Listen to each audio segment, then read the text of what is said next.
The conference chamber aboard Nexus Station floated in neutral space, exactly 4.7 astronomical units from any claimed system.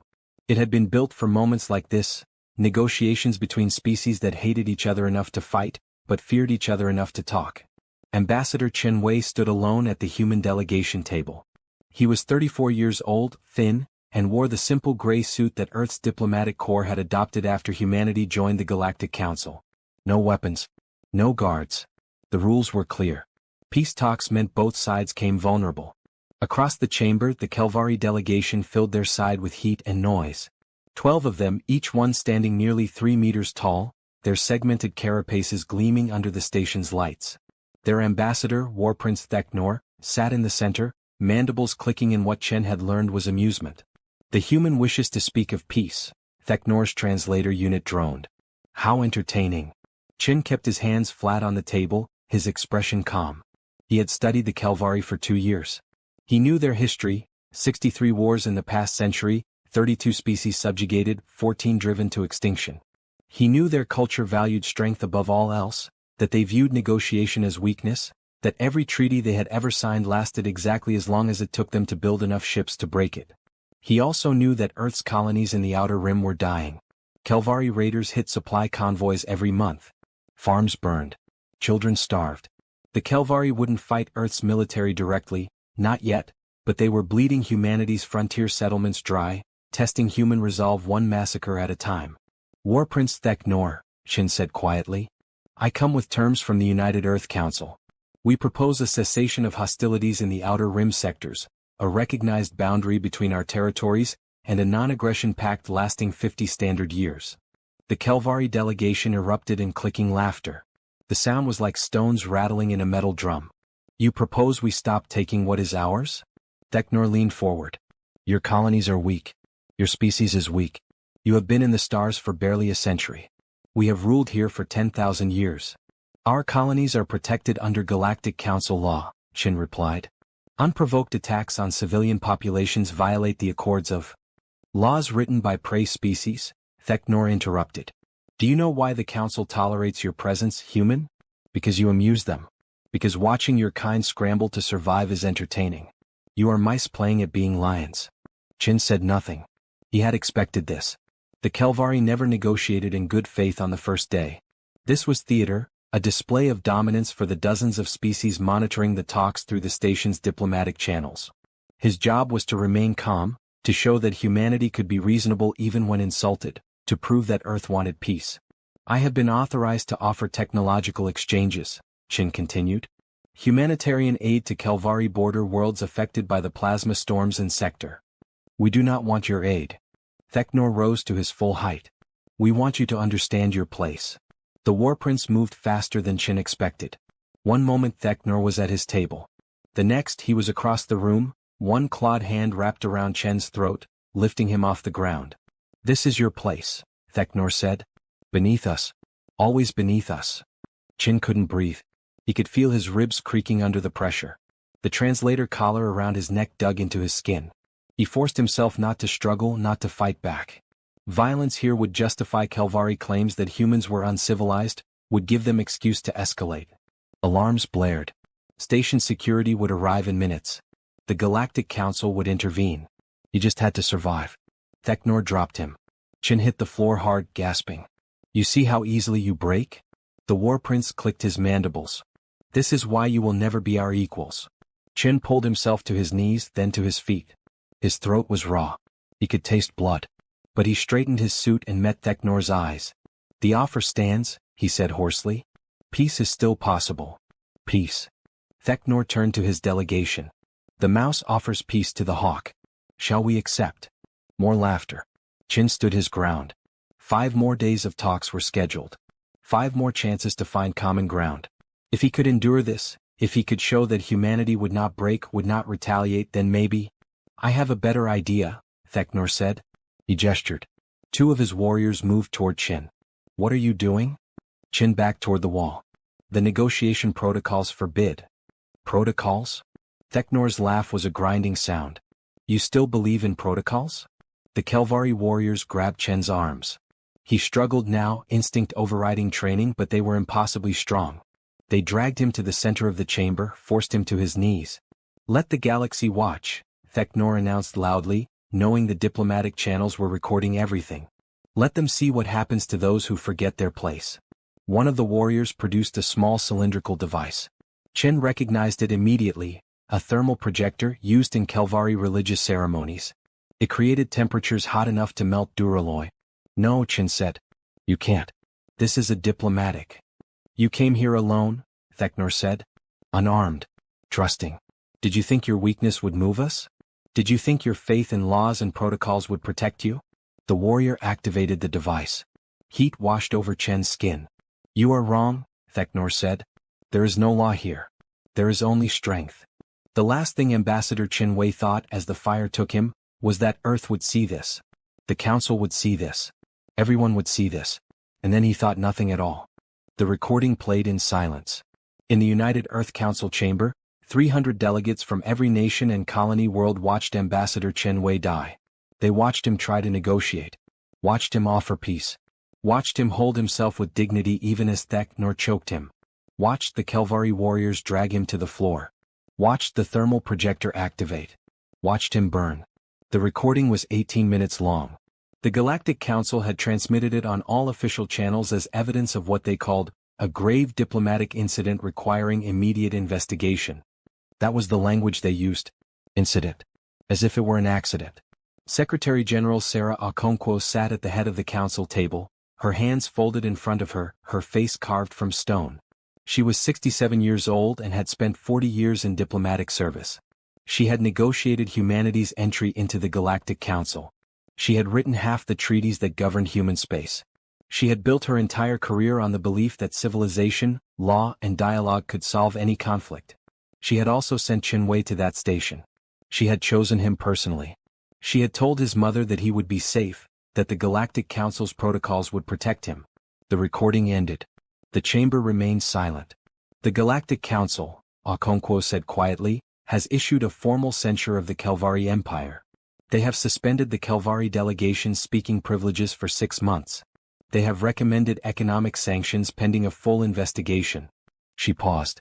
"The investigation is expected to take 3 to 5 years." Around the table, delegates sat frozen. Some were crying silently. Others stared at the blank screen where Chen's death had played out. General Marcus Torres, commander of the United Earth Defense Fleet, had his jaw clenched so tight his teeth hurt. "The Kelvari," Okonkwo continued, "have issued a statement. They claim Ambassador Chen violated diplomatic protocols by making unacceptable demands. They claim they acted in self-defense. They claim the execution was lawful under Kelvari customs, which they argue must be respected under the cultural sovereignty clauses of the Galactic Accords." "That's insane," someone said. Okonkwo couldn't see who. He was unarmed. He was alone. He was murdered. Okonkwo said the word clearly. Ambassador Chen Wei was murdered. In front of the entire galaxy. As a demonstration. What are we going to do? The question came from Director Park of the Colonial Administration. Our people in the Outer Rim are terrified.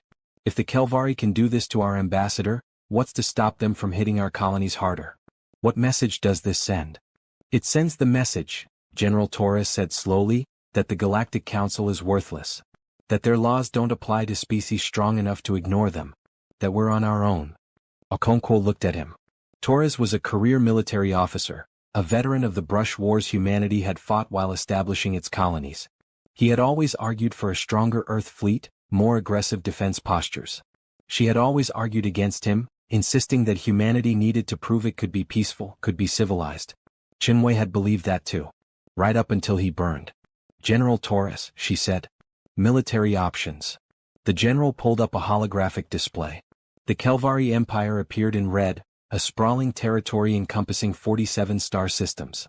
Earth's holdings appeared in blue, 15 colonies, most of them in the Outer Rim, all of them vulnerable. "Direct confrontation is not advisable," Torres said flatly. "The Kelvari have 3 times our ship count and 50 times our combat experience.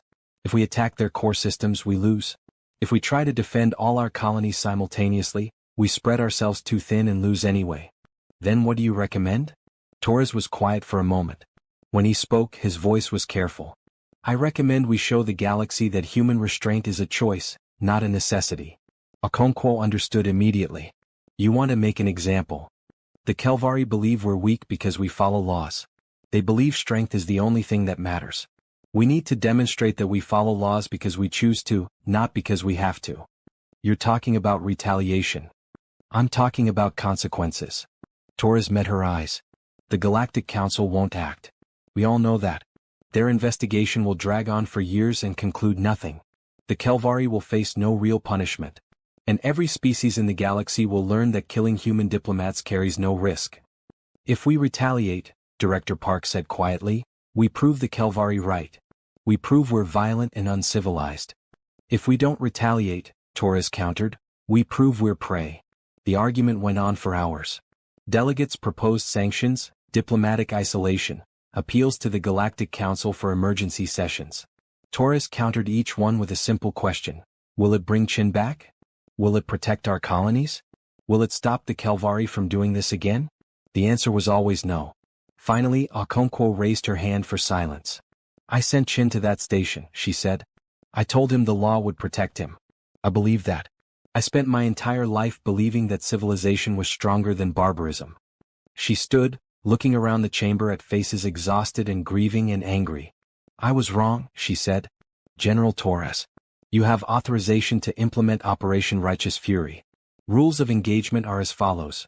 No civilian targets, no war crimes, no atrocities. We will not become what we fight. But we will make sure the galaxy understands what happens when you murder our people. Torres nodded slowly. Understood, Madam Secretary. What's our strategic objective? Okonkwo thought of Chinwei. Thought of his mother, who would bury an empty casket. Thought of all the young diplomats who had believed, as she had, that words could stop violence. Make them remember, she said. Make sure they never forget. War Prince Theknor received the news in his throne chamber on Kelvar Prime, the Empire's homeworld. A human fleet has entered the Outer Rim, his military coordinator reported. 47 ships. They are broadcasting a demand for your personal surrender to face trial for the murder of Ambassador Chinwei. Theknor's mandibles clicked in amusement. 47 ships? The humans sent 47 ships to threaten the Kelvari Empire. He gestured dismissively. How many ships do we have in the Outer Rim sectors? 234, War Prince. And they think this is a threat? Theknor laughed, the sound echoing through the chamber. This is suicide. They are angry and anger makes them stupid. Should we engage? Not immediately. Let them broadcast their demands. Let the galaxy watch them posture helplessly. When they realize we will not surrender, when they turn to leave, then destroy them all. Let it be a lesson. The coordinator hesitated. War Prince, our intelligence on human military capability is limited. They have only fought minor engagements since joining the Council. We do not have comprehensive data on there. They have been in the stars for 1 century, Theknor interrupted. 1 century. We have waged war for 10,000 years. What is there to know? The first Kelvari ships moved to intercept the human fleet near the colony world of New Brisbane. The battle began exactly as Kelvari tactical doctrine predicted. Their superior numbers would surround the smaller human force, cut off retreat, and destroy them systematically. It didn't work. The human ships moved wrong. Kelvari vessels were built for direct assault, armored behemoths designed to close distance and overwhelm enemies with firepower. But the human ships didn't close. They stayed at maximum range, moving in patterns that seemed random until suddenly they weren't. The first Kelvari cruiser died in 12 seconds. Railgun slugs moving at relativistic speeds punched through its armor like paper. The second died 14 seconds later, caught in a coordinated firing pattern from 3 human destroyers that had somehow positioned themselves at perfect angles. They're not fighting like a fleet, the Kelvari fleet commander reported back to Kelvar Prime. They're fighting like a single organism. Every ship knows where every other ship is. They're predicting our movements before we make them. Impossible, Theknor said. No species can coordinate fleet movements that precisely. There's always lag, always error. I'm watching it happen, War Prince. They have some kind of tactical network we've never seen. They're sharing data instantly across their entire fleet. Then jam their communications. We tried. It's not communications. It's something else. The second wave of Kelvari ships arrived, doubling their advantage. It didn't matter. The human fleet adapted, ships moving in and out of engagement range in a dance that seemed choreographed. Kelvari vessels exploded one after another, and the humans hadn't lost a single ship. Retreat, the Kelvari commander finally ordered. Fall back to. The human fleet had anticipated the retreat. They had positioned ships along every logical fallback route. The Kelvari vessels weren't retreating. They were flying into a trap. When it was over, 234 Kelvari ships had been reduced to 17. The human fleet had lost 3 ships, all to collisions with debris. The galaxy watched.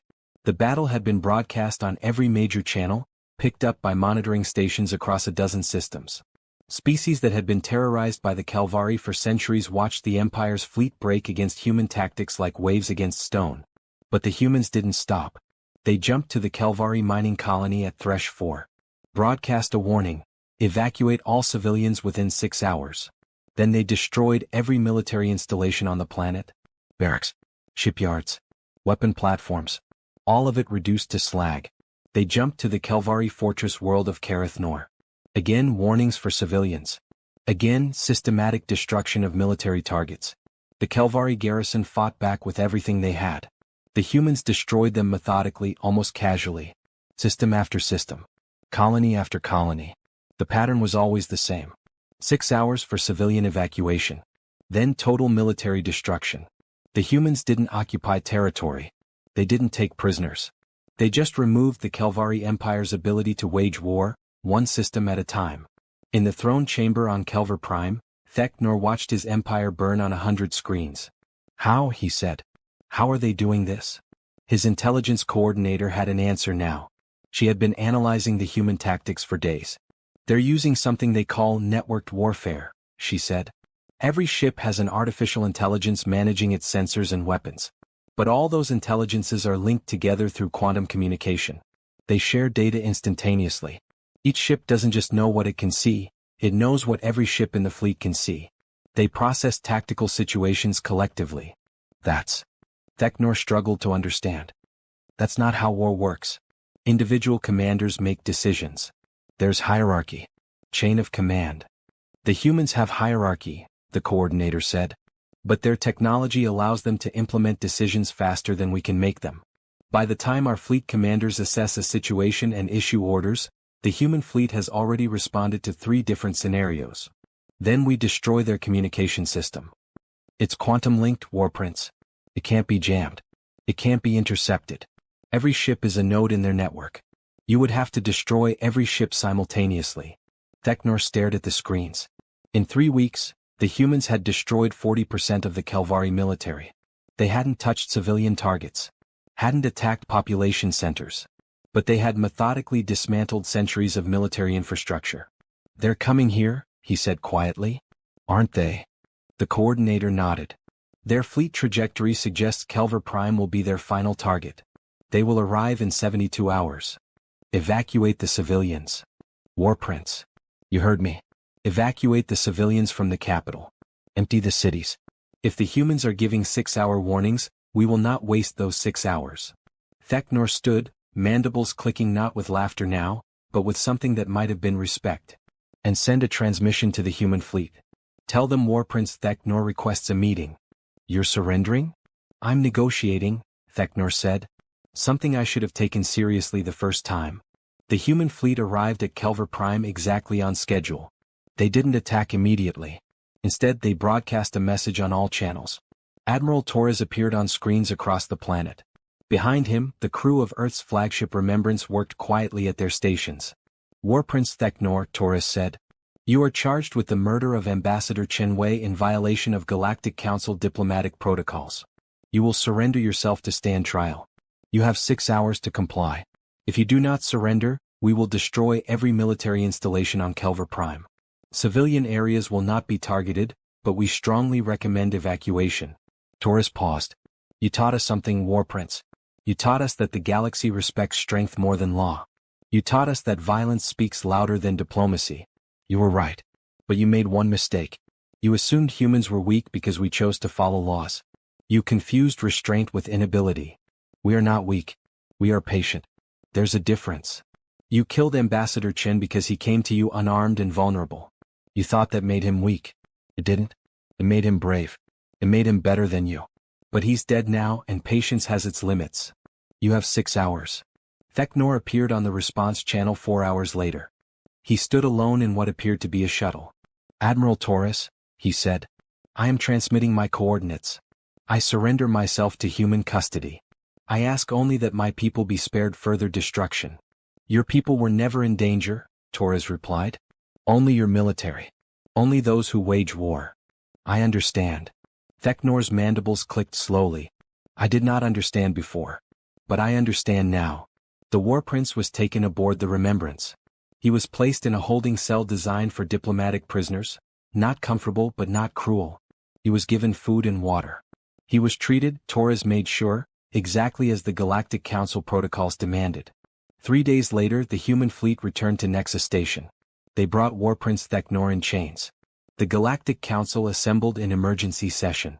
Representatives from 300 species watched as Torres presented his evidence. Recordings of the battle, casualty reports showing 0 civilian deaths, documentation of every warning the humans had broadcast. "We did not wage war on the Kelvari people," Torres said. "We waged war on the Kelvari Empire's military, which had committed an act of murder against a human diplomat. War Prince Theknor will face trial under council law. The Kelvari Empire will pay reparations to Ambassador Chinwei's family.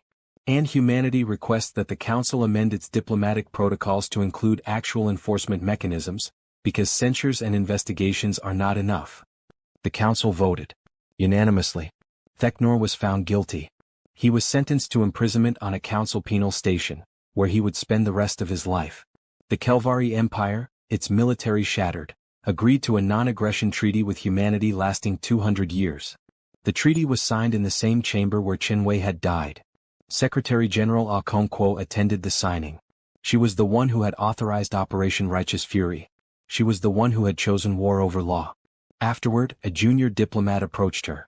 Young Ernest reminded her of Chin. "Madam Secretary," the diplomat said, "what we did, was it right? We killed thousands of Kelvari soldiers. We crippled their empire. Was it justice or was it revenge?" Okonkwo looked at the chamber. At the scorch marks still visible on the floor where Chin had burned. "I don't know," she said honestly. "I know that Chinwei believed in law. He believed diplomacy could solve anything. Maybe he was right. Maybe if we had been stronger sooner, shown the galaxy that our laws had teeth, he would still be alive. Or maybe there are some species that only understand strength. Maybe the Kelvari needed to learn this lesson. I hope we never have to teach it again." She turned to leave, then paused. "Remember his name," she said. "Ambassador Chinwei. Remember that he tried peace first. Remember that we didn't want this war. Remember that we gave them every chance. And remember that when they forced us to fight, we won."